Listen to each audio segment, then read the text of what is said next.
12th Avenue and Bergen Street in 1965.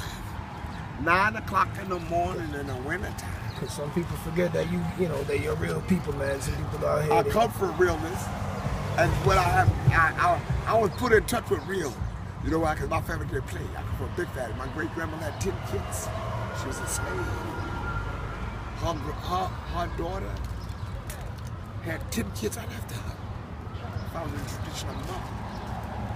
So I came from here. We had time to play around, but not too much. Now when we play, get out in the dirt and get filthy. Boys. Down in English town of dirt. They used to bring us down in the summertime. I'm from Newark. They let us run around all summertime. Like, Mom, I had a good childhood. You know I had a good childhood? My father. You know why I do this, man? I want people to start helping homeless people. Because people don't really understand that, you know, you guys are real people too, man. So I want you to tell everybody what your name is. The family issue is what I would like to talk about because there's kids involved. I come from a family that believed in kids so much. When I was coming up, I didn't have just my cousins. My grandmother who had 10 kids, my father's mother had foster children running around too. So the house was packed. That's all I know. Family. It was so packed. So my brother and I were sent to summer camp, karate school, football. We had a good childhood. But I was a latchkey kid. I'm actually considered a bastard from real early.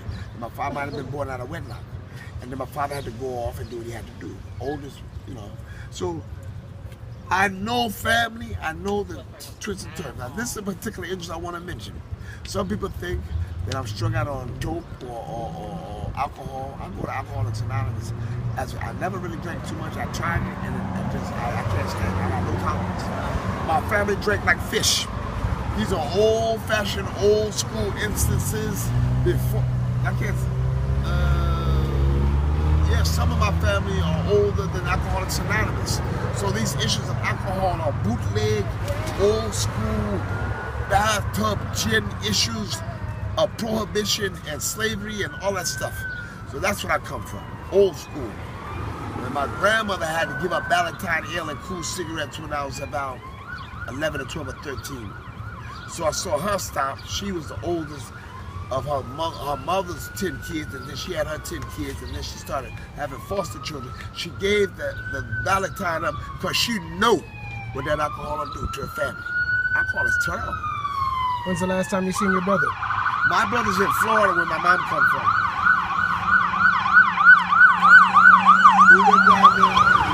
We went down there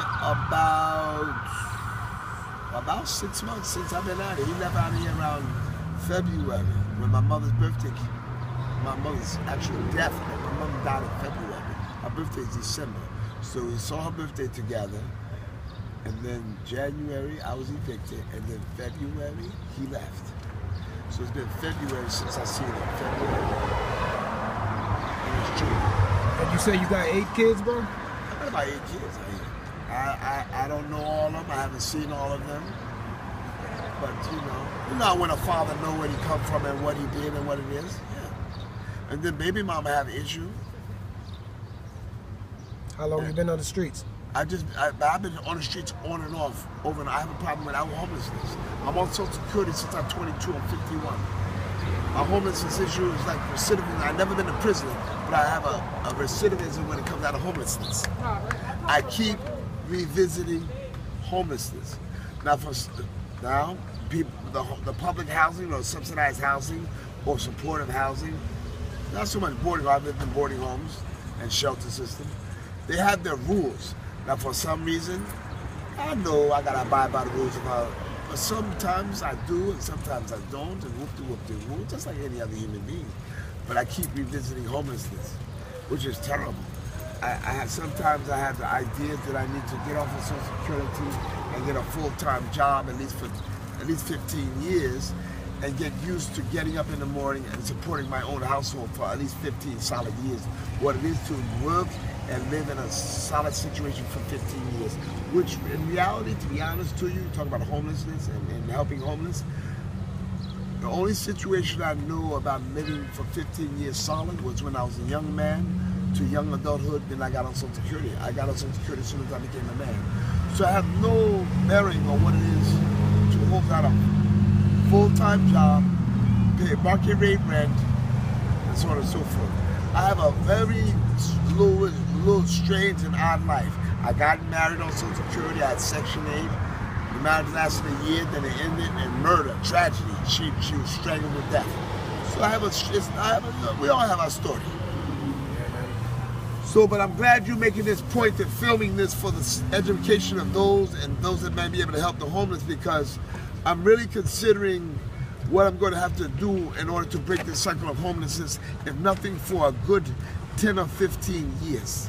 And I want to, I'm glad that you're putting me in touch with why it is that I keep revisiting homelessness, but I survive it. Some people come out here and get homeless, they go to prison, penitentiary, or they get killed on the street. I've been through a lot of things out here, but I've never been to prison. So the point that I need to find out, what I would like to do is do a web development degree for 4 years. It's gonna put me in debt, but afterwards, I'll be eligible for senior housing. And either way it goes, I'll have housing, or I can go to work also and support myself. So it's good that you're putting me in focus with that. I appreciate this. I really do. Well, you know, I usually stop and notice from time to time, only because, you know, people never hear the story. They just see you guys, man, and they just walk past, and, you know, they don't even look twice at you guys, man. And, you know, sometimes you have to remind people that, you know, y'all people, real people too, man. Sometimes some people just need a little help. So, for no other reason, man, I just want people to understand and know who you are. I see you over here. You carry your song scriptures. Yeah, I be praying all the time. That's all I do. You know, I notice sometimes other religious individuals, Jews, Christians, Muslims, some Arabs be out here homeless too. Hindi, Sikh, Buddha. I go back and forth to New York. It's different. But I notice there's a homeless problem. Most men are piled up in shelters here in Jersey and across this nation, from Manhattan to California. The homeless situation for men is like a warehouse. And the situation with the children is similar too. Some of the school system has changed. It's not like when I was old before me and now. When I was in school, there was prayer in school, there was pledge of allegiance. I was socially maladjusted. I was a little bit hard to deal with. I had intelligence, but I had something on my mind. So a lot of these students do too. They come from that, and then they come to school and they have issues. But now, you know, the parents, some of these kids are latchkey kid like me.